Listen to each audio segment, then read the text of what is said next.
terima kasih buat kasih-Mu ya Tuhan, pemeliharaan dalam hidup kami, sehingga kami boleh berada sebagaimana kami ada hari ini. Di awal pekan yang baru ini ya Tuhan, biarlah kasih karunia-Mu tetap menyertai kami, biarlah firman-Mu tetap menuntun kami dalam tugas aktivitas kami sehari-hari, sehingga nama-Mu dimuliakan. Saat ini Tuhan, kami rindu mendengarkan, merenungkan firman-Mu.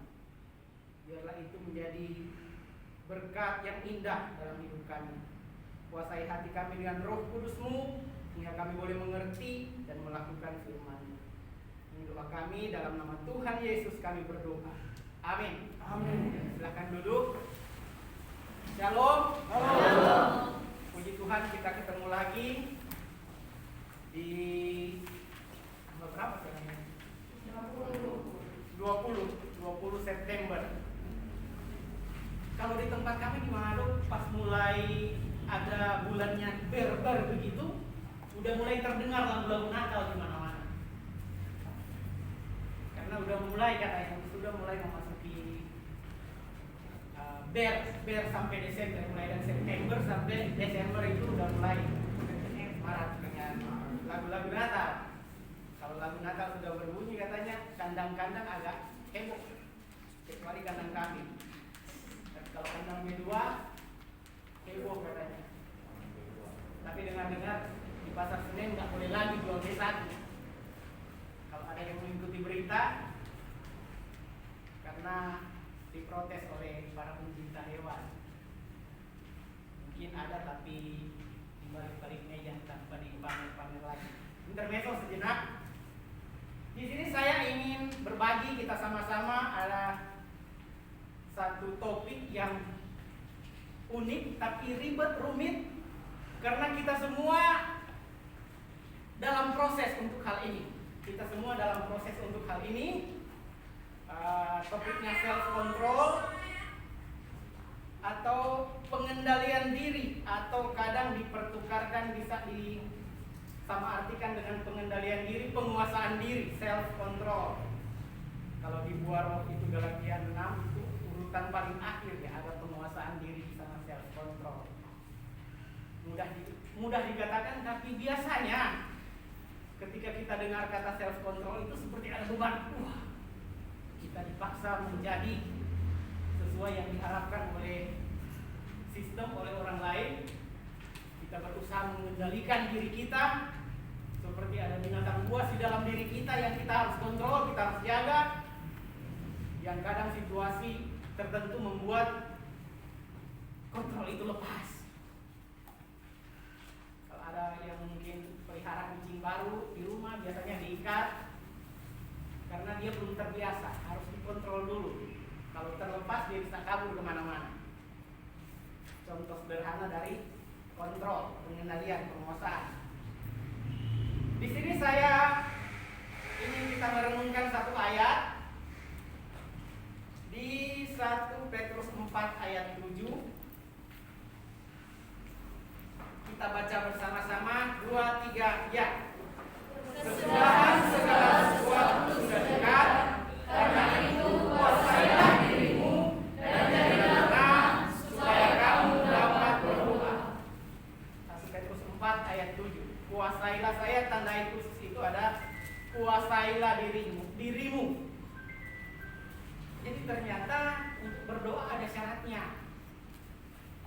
Syaratnya bukan hanya sekedar mengucapkan kata-kata dengan hati yang tulus, tetapi Petrus bilang, Petrus siapa yang tidak mengenal Petrus? Dia dikenal dengan iman yang luar biasa. Satu-satunya selain Tuhan Yesus yang berjalan di atas air itu Petrus.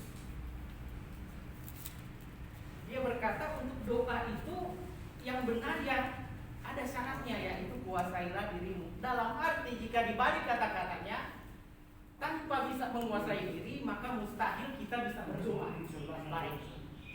Self control. Next. Nah, masalah penguasaan diri ini, saat ini dunia sedang ada yang masuk dalam fase krisis penguasaan diri. Biasa di mana-mana biasa kita dengar krisis kepercayaan diri. Nah, ini kita masuk dalam fase krisis penguasaan diri. Beberapa waktu yang lalu kita dengar ada teroris di mana tenaga kesehatan diperlakukan sedemikian rupa yang tidak manusiawi. Dan beberapa kejadian teror lainnya, beberapa kejahatan lainnya kita lihat di media, baik media massa, media sosial, berseliweran. Tetapi kalau kita mau merangkum itu semua, permasalahan-permasalahan yang ada itu akibat krisis penguasaan diri. Krisis penguasaan diri, sehingga apa yang seharusnya dilakukan tidak dilakukan, dan melakukan apa yang seharusnya tidak dilakukan. Ini jadi sumber masalah sosial. Masalah sosial kan, manusia itu adalah makhluk sosial. Dari semenjak kita sekolah SD, SMP, SMA dan seterusnya, kita diajar bahwa manusia itu ada dua, makhluk sosial dan makhluk individu. Makhluk sosial berarti tidak bisa hidup tanpa orang lain. Makhluk individu dia bertanggung jawab terhadap dirinya sendiri. Itu secara ringkasnya. Nah, krisis penguasaan diri ini berpengaruh ke dua aspek ini. Ketika seseorang tidak bisa menguasai dirinya, itu bisa berimplikasi dengan hubungan sosialnya. Terkadang penguasaan diri itu bukan berarti kita menahan untuk berbuat baik. Nanti sebentar mungkin akan kita bahas lebih lanjut. Tetapi di sini saya mau fokus bahwa masalah sosial maupun masalah individu itu merupakan pengembangan dasar dari masalah penguasaan diri. Ketika orang tidak bisa menguasai dirinya, dia bisa bermasalah dengan diri sendiri, bisa bermasalah dengan orang lain. Penguasaan diri, ketika dia tidak sanggup menahan untuk ngomongin temannya, nah itu masalah sosial jadinya kan. Misalnya, kamu begini-begini, atau si ini begini-begini. Nah, bergosip itu biasanya bagian dari bobolnya penguasaan diri. Dan kadang kita tidak menyadarinya. Kita, bukan Anda, tetapi kita, termasuk saya. Terkadang membicarakan orang lain itu bagian dari bobolnya penguasaan diri. Tentu saja hal-hal yang negatif. Kalau hal-hal yang bagus, it's okay, tidak apa-apa. Hal-hal yang positif, hal-hal yang membangun. Tapi kadang tanpa kita sadari, bahkan celotehan, gurauan-gurauan kita mungkin membuat orang tertentu sakit hati yang kita nggak sadari. Itu bagian dari masalah. Ya, sosial kita terganggu, bermasalah. Next, penguasaan diri versus pengendalian diri. Ini apa bedanya? Kan kalau di Alkitab itu kuasailah dirimu. Tapi ada yang bilang pengendalian diri. Intinya pengendalian diri. Setelah saya lihat-lihat, ternyata dalam bahasa Inggrisnya itu bisa saling dipertukarkan. Ada yang bilang pengendalian diri yang paling penting. Ada yang bilang penguasaan diri. Pengendalian diri adalah bagian dari penguasaan diri. Wah, keren juga kalau argumen-argumen seperti itu. Tapi setelah saya melihat, cari-carinya mirip-mirip dan kadang bisa saling dipertukarkan seperti contoh berikut ini. Next. Ini kan gambar yang sudah tidak lazim. Mereka menguasai tetapi mereka tidak bisa mengendalikan. Iya kan? Iya, karena monyet tidak bisa nyetir.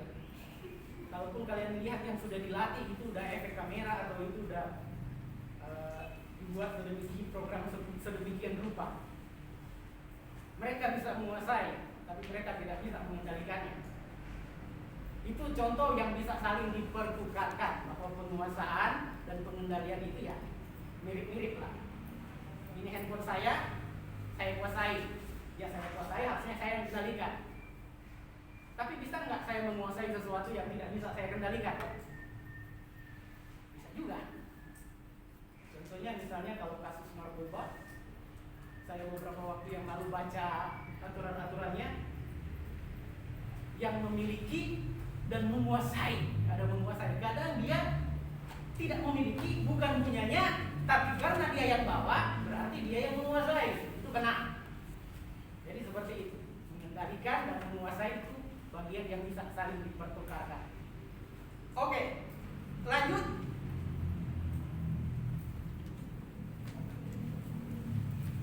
Pentingnya penguasaan diri. Nah, ini kalau tadi kita sudah belajar bersama-sama bagaimana krisis penguasaan diri. Orang yang disuruh putar balik sama polisi karena PPKM, karena dia tidak bisa menguasai diri, dimaki-maki polisinya kan? Ada viral seperti itu. Masalah penguasaan diri.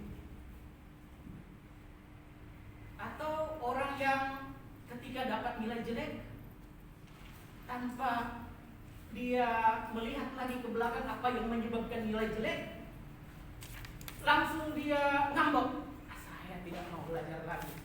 Atau dia mulai iri kepada orang lain, dia, saya lebih baik dari dia, kenapa dia lebih bagus dari saya, tanpa dia koreksi diri. Itu bagian dari hilangnya kontrol atau penguasaan diri. Dalam penguasaan diri itu ada dua kunci utama yang harus selaras. Yang pertama itu emosi, dan yang kedua itu pikiran. Ada yang berkata, biasanya ini saya tidak mengatakan hal yang pasti, biasanya katanya wanita dikendalikan lebih banyak oleh emosi, sedangkan pria dikendalikan lebih banyak oleh pikiran. Sehingga biasanya kalau dalam keluarga berantem, istri bilang, saya rasa sudah benar. Suami bilang, kamu nggak berpikir. Nah, biasanya begitu kan? Kamu nggak berpikir seperti itu. Pikiran sama perasaan berbeda. Masing-masing punya spesifikasi masing-masing yang tidak bisa disamakan. Kalau emosi itu berhubungan dengan power, tenaga, penggerak, powerful. Emosi itu biasanya powerful, tenaga, sumber kekuatan. Selain dari makanan itu tenaga fisik, tetapi emosi itu sumber dari kekuatan yang menggerakkan diri kita. Contoh, senang, bahagia, marah, itu bagian dari emosi. Ketika kita marah, itu menggerakkan diri kita berbuat sedemikian rupa sehingga amarah kita tersalurkan. Kita sedih itu bisa membuat kita tidak makan berhari-hari hanya karena sedih. Powerful. Dan penggerak. Ketika kita menginginkan sesuatu, itulah yang menjadi motivasi kita untuk bergerak. Makanya orang berkata bahwa impian, dream itu adalah bagian dari emosi, tetapi ketika dia jadi visi, itu sudah menyatu dengan yang namanya pikiran. Pikiran itu realistis. Masuk akal tidak? Bisa dilakukan tidak? Realistis. Pikiran itu pekerja keras jika ada yang memotivasi. Pikiran itu biasa-biasa saja tidak bisa bekerja tanpa adanya dorongan motivasi. Sehingga pikiran dan emosi harusnya sejalan. Emosi punya banyak tujuan, punya banyak keinginan, pikiran yang menjalankan. Kita ingin sukses, pikiran mulai cari cara untuk sukses. 3 kunci sukses, 24 kunci sukses, 5 kunci sukses. Pikiran mulai memilah-milah mana yang terbaik. Tetapi tanpa dorongan emosi, pikiran nggak mau kerja. Makanya Tuhan itu adil, menciptakan pria dan wanita, ada kecenderungan emosi, kecenderungan pikiran, sehingga kalau berkolaborasi itu sesuatu yang perfect, sempurna, saling melengkapi. Jadi bisa dibayangkan kalau pikiran ketemu sama pikiran, jalannya agak susah. Artinya cowok sama cowok dalam keluarga kan aneh. Atau emosi sama emosi jalan bersama, yang ada tidak terkendali. Makanya Tuhan itu adil. Pasangan-pasangan itu berarti saling melengkapi. Pikiran yang realis mewujudkan istilahnya menahan gejolak dari emosi ini. Sehingga kadang emosi kita mungkin kita pernah merasakan, saya ingin teriak, marah, tetapi pikiran bilang, lihat dulu sekeliling, ada orang nggak? Nah, itu pikiran. Masuk akal nggak kau teriak di tempat ramai ini? Oh iya enggak, pikiran mengendalikan emosi. bagaimana meluapkan emosi? Coba kamu pergi ke pantai. Di sana sepi, teriaklah sekuat dari sana. Berarti pikiran dan emosi sejalan. Itu contoh yang sederhana. Ketika emosi dan pikiran itu sejalan, maka penguasaan diri seharusnya bisa lebih terjadi, lebih mungkin untuk terjadi ketika pikiran dan emosi kita sejalan. Jangan, saya kan hanya pikiran saja, pokoknya berpikir, saya emosi saya pendam, saya nggak mau ada emosi. Akhirnya orang itu jadi datar saja. Mau makan di sini, terserah. Itu orang yang ciri-ciri emosinya mulai tidak terpakai lagi adalah jawaban terserah. Mau makan di mana? Terserah. Kamu mau ini enggak? Terserah. Emosinya itu mulai tidak ada hasrat lagi, tidak ada kemauan lagi. Tetapi kalau orang yang menggebu, ayo kita ke sini, ayo kita ke sana. Kadang harus ada orang yang punya pikiran yang bisa lebih mengontrol. Kadang seperti saling melengkapi. Nah, bagaimana supaya penguasaan diri kita ini bisa terjadi dengan baik? Tentu saja semuanya ada prosesnya. Ketika kita mampu menguasai diri, berarti emosi dan pikiran kita itu selaras. Apa yang menjadi hasrat, keinginan kita bisa terrealisasikan dengan pikiran-pikiran yang benar, pikiran-pikiran yang positif, pikiran-pikiran yang baik. Jadi tidak istilahnya menyimpan monster dalam diri kita. Kamu tidak tahu, saya juga kalau begini, ada kan yang begitu. Kamu nggak tahu, saya juga setan. Wah, itu kan bahaya. Ada juga kadang kalau orang emosi begitu. Kamu jahat, saya bisa lebih jahat. Nah, itu ketika emosi melampaui pikirannya. Tapi coba kita berpikir, benar nggak yang akan kita ungkapkan ini? Apakah itu akan membuat hubungan sosial kita semakin renggang atau semakin dekat? Ketika kita menegur teman kita, caranya di depan atau di belakang, apakah itu membuat hubungan kita jadi lebih baik atau malah jadi lebih buruk? Itu ketika kita mampu mengaplikasikannya dan lebih baik, itu berarti kita mampu menguasai diri kita.